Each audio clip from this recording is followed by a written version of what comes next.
There's a famous incident from Caesar's life where he fell down crying in front of Alexander the Great's statue.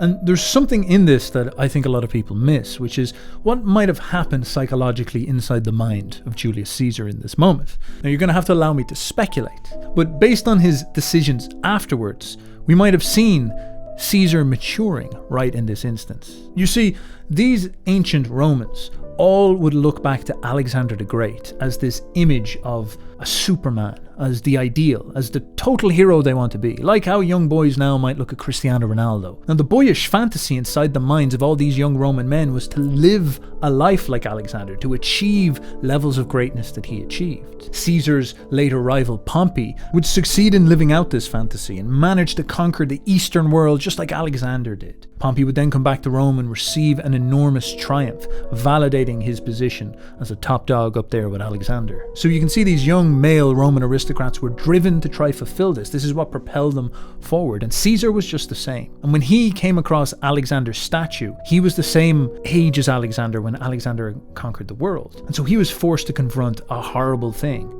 that he had failed. He was not good enough. The fantasy that he wanted, to live like Alexander, to live an excellent life, it was not going to happen. He was not going to get an army and go globe-trotting like he thought.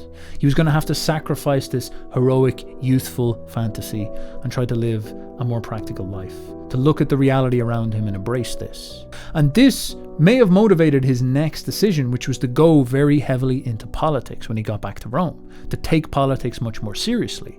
Politics is something that Alexander would have found a joke. Alexander was a king. Alexander didn't answer and quabble with the people. Alexander decided what he wanted to do and charged out and did it. Caesar did not have that luxury. Caesar was going to have to live a political life, live a life of bickering with a senate and managing perception and a populace. And the reason why I think there's something to this is because Caesar was faced with a decision right after this moment, where he had just won a small territory in Spain, and so he was permitted to have a triumph like Pompey and have that validation for this fantasy. But if he did that, he wouldn't be able to run for president of Rome.